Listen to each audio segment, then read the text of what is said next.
نحمده ونصلي ونسلم على رسوله الكريم اما بعد فاعوذ بالله من الشيطان الرجيم بسم الله الرحمن الرحيم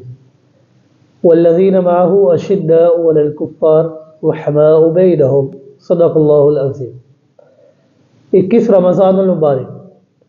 یہ حضرت علی کرم اللہ وجہہ کی شہادت کا دن ہے۔ حضرت علی رضی اللہ تعالی ان کا اسم گرامی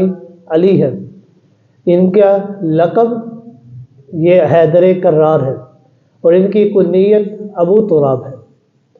حضرت علی رضی اللہ تعالی عنہ کی والدہ ماجدہ کا نام حضرت فاطمہ بنت اسد رضی اللہ تعالی عنہ ہے اور ان کے والد ابو طالب جن کا مشہور نام ہے۔ حضرت علی رضی اللہ تعالی عنہ کے والد ابو طالب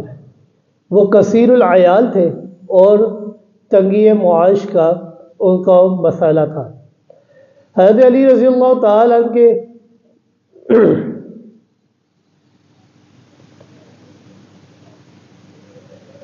نحمده ونصلي ونسلم على رسوله الكريم اما بعد فاعوذ بالله من الشيطان الرجيم بسم الله الرحمن الرحيم والذين معه اشداء على الكفار رحماء بينهم صدق الله العظيم۔ حضرت علی رضی اللہ تعالی عنہ ان کا نام علی ہے اور ان کا لقب یہ حیدر کرار ہے اور ان کی کنیت ابو تراب ہے۔ حضرت علی رضی اللہ تعالی عنہ کے والد ابو طالب جو ان کا مشہور نام ہے۔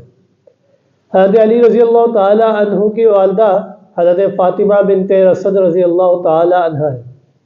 حضرت علی رضی اللہ تعالی نجیب الطرفین تھے کہ ان کے والد اور والدہ دونوں کا تعلق بنو ہاشم سے تھا۔ ابو طالب یہ کثیر العیال تھے اور تنگی معاش کا شکار تھے۔ آپ صلی اللہ علیہ وآلہ وسلم نے اپنے چچا حضرت عباس رضی اللہ تعالی عنہ سے مشورہ کیا کہ کیوں نہ ہم ابو طالب کے ایک بیٹے کی کفالت کی ذمہ داری اپنے پاس لے لیں۔ حضرت عباس رضی اللہ تعالی عنہ نے حضرت جعفر رضی اللہ تعالی عنہ کی ذمہ داری لے لی اور آپ صلی اللہ علیہ وآلہ وسلم نے حضرت علی رضی اللہ تعالی عنہ کی ذمہ داری لے لی۔ گویا کہ حضرت علی رضی اللہ تعالی عنہ کو یہ شرف حاصل ہے کہ ان کی پرورش، ان کی تربیت کاشانہ نبوت میں ہوئی۔ حضرت علی رضی اللہ تعالی عنہ ان کی بہت سی خصوصیات ہیں، لیکن ان کی ایک خصوصیت یہ بھی ہے کہ ہجرت کی رات پیغمبر کائنات صلی اللہ علیہ وآلہ وسلم نے انہیں اپنے بستر پر سلایا۔ ان کی ایک خصوصیت یہ بھی ہے کہ یہ بچوں میں سب سے پہلے اسلام قبول کرنے والے ہیں۔ آپ صلی اللہ علیہ وآلہ وسلم کو جب انہوں نے عبادت کرتے ہوئے دیکھا اور ان کی عمر 10 سال تھی، حضرت علی رضی اللہ تعالیٰ عنہ نے معصومانہ بچپانہ سوال ان سے کیا کہ آپ یہ کیا کر رہے ہیں؟ تو آپ صلی اللہ علیہ وآلہ وسلم نے فرمایا کہ میں اللہ کی عبادت کر رہا ہوں اور ساتھ ہی ساتھ اسلام کی دعوت دے دی۔ حضرت علی رضی اللہ تعالیٰ ان کی تربیت چونکہ آپ صلی اللہ علیہ وآلہ وسلم نے خود فرمائی تھی، اس لیے حضرت علی رضی اللہ تعالیٰ عنہ نے فرمایا کہ ٹھیک ہے میں اسلام کو قبول کرتا ہوں۔ گویا کہ مردوں میں سب سے پہلے اسلام قبول کرنے والے سیدنا صدیق اکبر، عورتوں میں سب سے پہلے اسلام قبول کرنے والی حضرت خدیجۃ الکبریٰ رضی اللہ تعالی عنہ، اور غلاموں میں سب سے پہلے اسلام قبول کرنے والے حضرت زید بن حارثہ رضی اللہ تعالی عنہ، اور بچوں میں سب سے پہلے اسلام قبول کرنے والے حضرت علی رضی اللہ تعالی عنہ ہیں۔ حضرت علی رضی اللہ تعالی عنہ کو ہجرت کی رات پیغمبر کائنات صلی اللہ علیہ وآلہ وسلم نے اپنے بستر پر سلایا اور حکم دیا کہ آپ میری چادر کو اپنے اوپر اوڑھ لیں اور صبح کے وقت مشرکین کو ان کی امانتیں واپس لوٹا دیجیے گا۔ آپ صلی اللہ علیہ وآلہ وسلم سیدنا صدیق اکبر رضی اللہ تعالی عنہ کے ہمراہ ہجرت فرماتے ہیں مکہ سے مدینہ کی طرف۔ حضرت علی رضی اللہ تعالی عنہ اگلے دن مشرکین کو ان کی امانتیں واپس لوٹا دیتے ہیں۔ حضرت علی رضی اللہ تعالی عنہ اس مشکل گھڑی کے اندر جہاں پر جان جانے کا بھی خطرہ ہے، حضرت علی رضی اللہ تعالی عنہ نے اپنی جان ہتھیلی پر رکھ کر آپ صلی اللہ علیہ وآلہ وسلم کے بستر پر سوئے۔ گویا کہ حضرت علی رضی اللہ تعالی عنہ ان کو یہ شرف حاصل ہے کہ وہ آپ صلی اللہ علیہ وآلہ وسلم کے بستر پر سوئے اور اپنی جان کی انہوں نے پرواہ نہ کی بلکہ وفاداری ثابت کی۔ حضرت علی رضی اللہ تعالیٰ عنہ کی نمایاں خصوصیات ہیں، ان میں سے آپ کی ایک خصوصیت یہ بھی ہے کہ آپ نہایت ہی فقر و فاقے والی زندگی بسر کیا کرتے ہیں، نہایت ہی سادگی والی زندگی بسر کیا کرتے ہیں، اور اس انتہائی سادگی کے باوجود آپ کے اندر سخاوت کا بے انتہا ثبوت پایا جاتا ہے۔ حضرت علی رضی اللہ تعالیٰ عنہ نے 3 دن کی مدد مانی کہ میں اللہ کے لیے روزہ رکھوں گا، تو ان کے اہل بیت نے بھی، حضرت فاطمہ نے بھی، اور حضرت حسن، حضرت حسین اور ان کی باندی نے بھی یہ کہا کہ ہم بھی روزہ رکھیں گے۔ حضرت علی رضی اللہ تعالیٰ عنہ پورا دن محنت کرتے ہیں، حضرت فاطمہ بھی پورا دن محنت کرتی ہیں۔ شام کے وقت جب افطاری کا وقت قریب آتا ہے تو افطاری کے لیے 5 روٹیاں بناتی ہیں جو کی، لیکن جب افطاری کے لیے ہاتھ آگے ہی بڑھاتے ہیں روٹی کی طرف تو اچانک دروازے پر دستک ہوتی ہے، السلام علیکم یا اہل البیت انا مسکین۔ السلام علیکم اہل بیت، آپ کے اوپر اللہ کی سلامتیاں ہوں، میں مسکین ہوں، میرے چھوٹے بہن بھائی گھر میں بھوکے ہیں، لہذا آپ مجھے تھوڑا کھانا دیجیے، اللہ رب العزت آپ کو جنت میں کھانا کھلائیں گے۔ حضرت علی رضی اللہ تعالیٰ نے سخاوت کرتے ہوئے اور ان کے گھرانے نے بھی سخاوت کرتے ہوئے اپنی ان 500 روٹیوں کو اس مسکین کے حوالے کر دیا اور صرف پانی کے گلاس کے ذریعے روزہ افطار کیا۔ اگلے دن سحری کے وقت بھی کوئی چیز موجود نہ تھی، حضرت علی رضی اللہ تعالیٰ اور ان کے گھرانے نے صرف پانی سے روزہ رکھا، اور شام پورا دن محنت کی، مزدوری کی،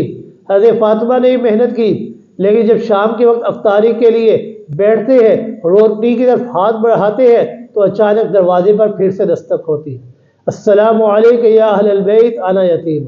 کہ میں ایک یتیم ہوں اور میرے چھوٹے بچے گھر میں بھوک سے بلک رہے ہیں، لہذا روٹی آپ مجھے دے دیجئے اور اللہ رب العزت آپ کو جنت میں اعلیٰ مقام عطا فرمائیں گے۔ حضرت علی رضی اللہ تعالیٰ ان کے گھرانے نے سخاوت کرتے ہوئے وہ روٹی پھر سے اس یتیم کے حوالے کر دی اور خود پانی سے افطار کیا۔ حضرت علی رضی اللہ تعالیٰ نے تیسرے دن پھر سے روزہ رکھا اور پانی کے ایک گلاس کے ذریعے روزہ رکھا، پورا دن محنت کی۔ شام کے وقت جب افطاری کے لیے بیٹھتے ہیں، روٹی کی طرف ہاتھ بڑھاتے ہیں، دروازے پر دستک ہوتی ہے، السلام علیکم یا اہل البیت انا اسیر، ہم قیدی ہیں، ہم مشرکین کے قیدی ہیں، مشرکین ہمیں کھانا نہیں کھلاتے، لہذا آپ ہمیں کھانا کھلائیے۔ حضرت علی اور ان کے گھرانے نے سخاوت کرتے ہوئے پھر سے وہ روٹیاں ان کو قیدیوں کے حوالے کر دی۔ آپ صلی اللہ علیہ وآلہ وسلم اگلے دن حضرت فاطمہ کے گھر جاتے ہیں تو دیکھتے ہیں کہ حضرت حسن اور حضرت حسین بھوک سے بلک رہے ہیں، بھوک سے کانپ رہے ہیں، تڑپ رہے ہیں۔ آپ صلی اللہ علیہ وآلہ وسلم نے حضرت فاطمہ کو دیکھا کہ ان کا پیٹ کمر سے جا لگا ہے، مصلی پر بیٹھی اللہ کا ذکر کر رہی ہیں، آنکھیں باہر کو نکل رہی ہیں۔ آپ صلی اللہ علیہ وآلہ وسلم نے فرمایا ہے افسوس کہ آج میرے اہل بیت، میرے گھرانے والے کتنی بھوک کو برداشت کر رہے ہیں۔ آپ صلی اللہ علیہ وآلہ وسلم نے ابھی یہ جملے کہے ہی تھے کہ رب کائنات نے قرآن مجید کا نزول فرمایا، ان الابرار یشربون من کأس کان مزاجها کافورا، کہ وہ لوگ جو نیک لوگ ہیں، میں اللہ رب العزت انہیں کل قیامت کے دن کافور سے پانی پلاؤں گا، اور یہ کافور کا چشمہ اللہ رب العزت نے صرف نیک لوگوں کے لیے رکھا ہے۔ نیک لوگ کون؟ وَيُطْعِمُونَ الطَّعَامَ عَلَىٰ حُبِّهِ مِسْكِينًا وَيَتِيمًا وَأَسِيرًا، کہ انہیں خود کھانے کی ضرورت ہے، کھانے کی خواہش ہے، خود وہ محتاج ہے، لیکن جب ان کے دروازے پر دستک ہو، چاہے مسکین ہو، یتیم ہو، قیدی ہو، وہ اپنے اس کھانے کو ان کے حوالے کر دیا کرتے ہیں۔ إِنَّمَا نُطْعِمُكُمْ لِوَجْهِ اللَّهِ لَا نُرِيدُ مِنكُمْ جَزَاءً وَلَا شُكُورًا، اور یہ جو ان کو کھلایا کرتے ہیں تو اس سے بدلے میں ان سے کوئی بدلہ نہیں مانگا کرتے، نہ ہی یہ کہا کرتے ہیں کہ آپ ہمارا شکر ادا کریں، بلکہ یہ کہتے ہیں کہ ہمیں تم سے کچھ نہیں چاہیے، ہم نے یہ جو عمل کیا یہ صرف رب کی رضا کے لیے کیا ہے۔ تو رب کائنات فرماتے ہیں وَجَزَاهُمْ بِمَا صَبَرُوا جَنَّةً وَحَرِيرًا، میں اللہ بھی ان سے پھر وعدہ کرتا ہوں کہ ان کے اس صبر اور ان کے اس سخاوت کے بدلے میں انہیں جنت کے باغات عطا فرماؤں گا، وہاں پر میں اللہ انہیں ریشم کا لباس عطا فرماؤں گا۔ حضرت علی رضی اللہ تعالیٰ عنہ کے بارے میں آپ صلی اللہ علیہ وآلہ وسلم نے فرمایا انا شہر المدینہ وعلی بابها، کہ میں علم کا شہر ہوں اور حضرت علی رضی اللہ تعالیٰ عنہ اس کا دروازہ ہے۔ گویا کہ اس حدیث کی وضاحت کرتے ہوئے فرمایا کہ آپ صلی اللہ علیہ وآلہ وسلم علم کے ایک شہر ہے اور حضرت ابوبکر صدیق رضی اللہ تعالیٰ اس شہر کی بنیاد ہے۔ اور سیدنا فاروق اعظم رضی اللہ تعالیٰ اس شہر کی دیوار ہے، سیدنا عثمان غنی رضی اللہ تعالیٰ اس شہر کی چھت ہے، اور حضرت علی رضی اللہ تعالیٰ اس شہر کے دروازے ہیں۔ حضرت علی رضی اللہ تعالیٰ کے بارے میں آپ صلی اللہ علیہ وآلہ وسلم نے فرمایا اقضاہم علی، کہ اللہ رب العزت نے حضرت علی کو فیصلہ کرنے کی قوت ایسی عطا فرمائی ہے جو کسی اور کے پاس نہیں ہے۔ بڑے بڑے مشکل قضیوں کے فیصلے آپ فوراً فرما دیا کرتے تھے۔ حضرت علی رضی اللہ تعالیٰ یہ وہ شخصیت ہے کہ جو اللہ رب العزت کی بے انتہا عبادت کیا کرتے تھے، جو دنیا کی زندگی کو ترجیح نہیں دیا کرتے تھے بلکہ دین کو ترجیح دیتے تھے، اپنے ہر عمل کے قالب میں اللہ کی رضا کو مقصود رکھا کرتے تھے۔ حضرت علی رضی اللہ تعالیٰ، حضرت عمر بن عاص رضی اللہ تعالیٰ اور حضرت معاویہ رضی اللہ تعالیٰ، یہ اس دور میں دین اسلام کی تین اہم اور بڑی شخصیات تھیں۔ خارجیوں نے، باغیوں نے فیصلہ کیا کہ اگر ہم ان تینوں کو اکٹھے اس دنیا سے شہید کر دیں تو دین اسلام کا نقشہ اس دنیا سے ختم ہو جائے گا۔ 17 رمضان مبارک اپنے طے شدہ وقت کے مطابق وہ تینوں خارجی ان تینوں لوگوں کے پاس چلے، تینوں صحابہ اکرام کے پاس آ جاتے ہیں اور ان کے اوپر چھپ کر حملہ کرنے کی کوشش کرتے ہیں۔ حضرت عمر بن عاص رضی اللہ تعالیٰ اس حملے سے بچ جاتے ہیں کیونکہ وہ کسی وجہ کی بنا پر اس دن مسجد میں تشریف نہ لا سکے۔ حضرت معاویہ رضی اللہ تعالیٰ کے اوپر حملہ ہوا لیکن وہ اس حملے سے بچ گئے، بس صرف زخم لگے تھے۔ لیکن حضرت علی رضی اللہ تعالیٰ یہ وہ صحابی ہیں کہ جن کے اوپر حملہ ہوا، حضرت علی رضی اللہ تعالیٰ اس دن فجر کے وقت لوگوں کو آواز دے رہے تھے، یا ایھا الناس الصلاۃ، یا ایھا الناس الصلاۃ خیر من النوم، کہ اے لوگوں آ جاؤ مسجد کی طرف، آ جاؤ مسجد کی طرف، نماز نیند سے بے انتہا بہتر ہے۔ حضرت علی رضی اللہ تعالیٰ فجر کی نماز کے لیے پڑھانے کے لیے مصلی پر کھڑے ہوتے ہیں کہ اچانک اس خارجی نے اور اس بدبخت نے حضرت علی رضی اللہ تعالیٰ کے اوپر حملہ کیا اور تلوار سے حملہ کیا جو سیدھا تلوار ان کی پیشانی سے ان کے دماغ تک جا پہنچی۔